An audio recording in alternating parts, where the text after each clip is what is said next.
You've probably seen these YouTube videos that recommend you to entrepreneurship advice, how to do more, versus then also then you click and the next video is an investment advice video and it's telling you diversify your investments, blah blah blah blah blah, right? And it feels like they are pulling from like opposite sides, and you know that they are in the same bubble. They are in this kind of like personal development, money related bubble, but they are telling you like completely different advice. So that happens to me as well. I watch YouTube as well, and I see this on the content sphere a lot. And I guess I wanted to clarify for myself a little bit, and also if whoever in the audience finds it useful, to think it through with me, because I'm not a good investor. I'm not like a great investor. I'm not a great entrepreneur, but I've tasted a little bit of both things, and I watch and read a lot in both topics. So I guess I wanted to see to share how I'm working through both of these topics and like what my frames for these are. First, I think I'm going to start with a little bit of a definition, right? I'm going to try to define entrepreneurship, and then I will define investment. But first, with entrepreneurship, I'm going to use kind of like Alex Hormozi's definition of entrepreneurship. I'm not some academic, so I'm not using like these mega concrete definitions, but I'm trying to go like, what is the vibe that these kind of creators are trying to transmit? And for Alex Hormozi, kind of his definition of entrepreneurship is kind of defined by this image a little bit, right? His goal is kind of to maximize in comparison to optimize. So his goal, as like he would define, I guess, entrepreneurship or something as like, how do I make my business give the most money for the longest time possible, right? This is kind of like what a business owner should have in mind. I guess entrepreneurship, the definition is like to create a business and to run it, etc. But this is kind of like what the vibe of the definition is, I think, according to him. I think something implicit here that I guess people don't talk about often, but I guess Alex does talk about it, but something that is not included in the counterpart, for example, is that implicit in this definition of entrepreneurship is that there is kind of value, right? It's like, it is I worded it in like, how do I make my business give the most money for me for the longest time? But implicit is that the value that you are being given is created by you also, right? You are providing some value, right? So you have to think about that as well. That is something that comes within entrepreneurship, right? And as a comment, right, it's kind of like outside of the salary mindset, right? You are creating a job for yourself, and not only a job, it's kind of creating a little bit more than a job. It's creating a company, right? So it's more than a job for yourself. But it is that, right? At its core, it's creating a job for yourself. It is creating a job.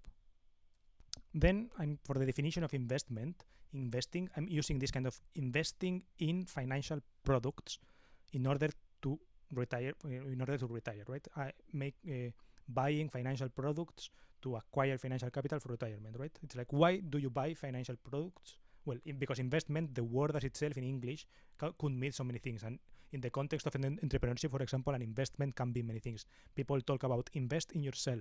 People also talk about invest in, for example, a computer to make better videos or to edit videos, or invest in machinery for your business, right?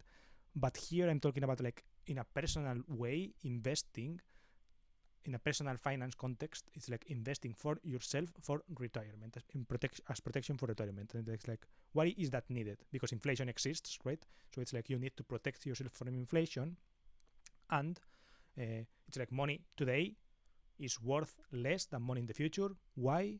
Many reasons, but it is not a conspiracy. It's just how the economy works, right? It's literally built that way.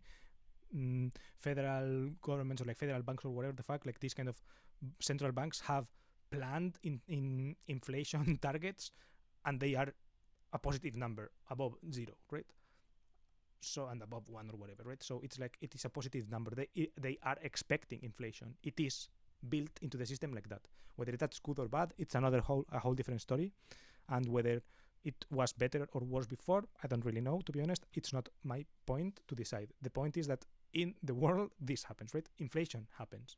And also, this is important because the goal of investment is to retire, right? To accumulate enough capital to, at some point, not need to work in order to continue living, right? To spend money without having to work, thanks to the capital appreciation, right? Thanks to the accumulation of financial capital. It's like you are substituting your work for returns on capital. That is the goal of investing in financial products.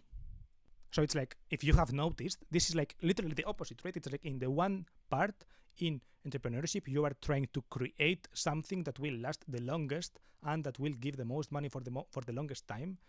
AKA, you're giving yourself a job. You are creating job for yourself, creating work for yourself in order for it to last the longest time. Meanwhile, in investment, the goal is kind of the opposite, right?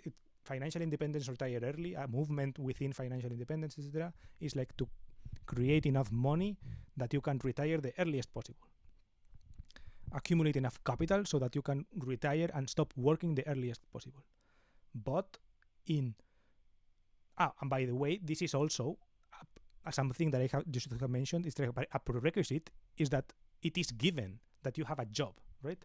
You are almost kind of like assumed to have a job, and then with the money that comes out of that job, you protect that against inflation, and you try to accumulate those residuals in order for them to accumulate enough so that you can have enough money that when you stop that work that you are supposed to have in the first place, so that you can live without it, right? That is the definition of investing.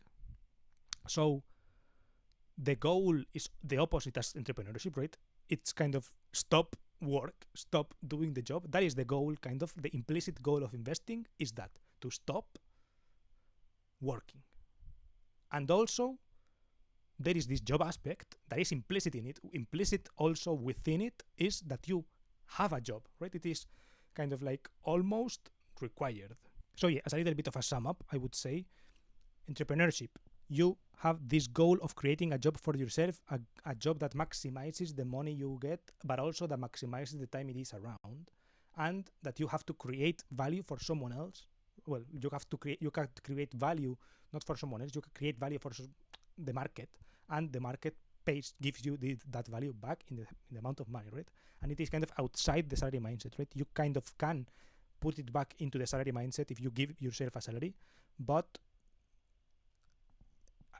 basically it is kind of outside the salary mindset, and you are kind of creating a job for yourself, but you are creating a lot more. Versus investing, which is a prerequisite, it's given a given condition that you have a job almost, and that you want to protect the savings that you do with that job, the amount you save from your salary. You protect that against inflation, and you accumulate it in a way that you ensure, at the best of your abilities, that you won't need to work when you retire, right?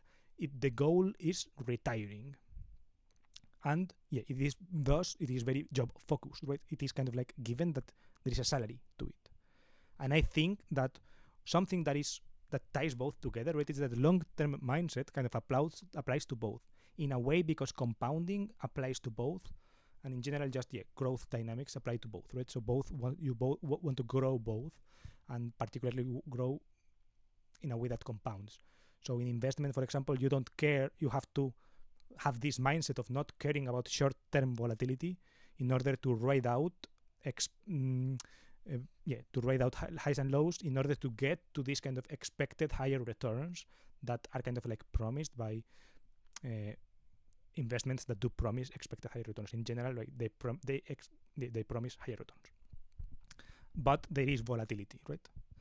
There are within philosophy investment, within investment philosophy, there are some investment philosophies that do focus on getting you the best risk-adjusted expected higher returns, but that is a whole other topic.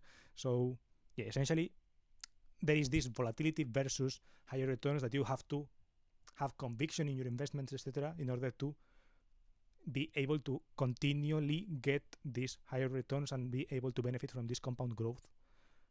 And in entrepreneurship, in that same way, long-term mindset kind of like also kind of like is good for growing the business, because if you make decisions that compound your business, then your growth will compound, therefore the business will get bigger and bigger in this compounding manner, right? AKA your effort builds back on the effort you already have at increasing rates, you could say, right? So, and one of these examples is, for example, not getting distracted by the new thing all the time. Alex Hormozi says this, right? It's like, try to do one thing that you do well repeat it and repeat it and repeat it and repeat it until you do it really well or whatever, and until because that is the best way to make money consistently and to make more of it. And it's like, instead of like getting distracted by the new thing, do the thing that you already did more and more, right? Try to focus on that. It's like the long-term mindset is built in both of those pieces of advice, right? So there is like a thread in which both are connected, but they come from different goals, right? One goal is to make you work for the longest time possible, giving you the most returns possible, and the other one is kind of like protecting you against inflation, but also like investing conservatively enough that is investing in a balanced way, conservative and risky, in order to like assure the best that you will reach your financial goals by retirement, but also that you are not taking catastrophic decisions while investing, right? So there is like this difference. So yeah, hope you enjoyed this video. Hope you found this video interesting. If you agree with what I've said on the video, write a comment saying why you agree. If you disagree, also write a comment saying why you disagree with this video. If you found it helpful, also write a comment saying why you found it helpful. Hope you found this kind of contrast between this definition of entrepreneurship and this definition of investing together, that they gave you something to think about, and that they cleared up, I guess, some of this conflicting advice, why it is that some advice tells you to do one thing, some tells you to do other things, and it's because of these different goals that they state, right? It's not like some hidden conspiracy to sell you courses, although probably it is kind of like also trying to sell you courses, but that the underlyings are there, right? So yeah, hope you enjoyed it, and yeah, feel free to say anything below in the comments, agree, disagree, etc. And I will try to leave something here that is kind of financial related, a video of mine that is, I guess, a little bit financial, entrepreneurship maybe related. And yeah, thank you for watching, and goodbye.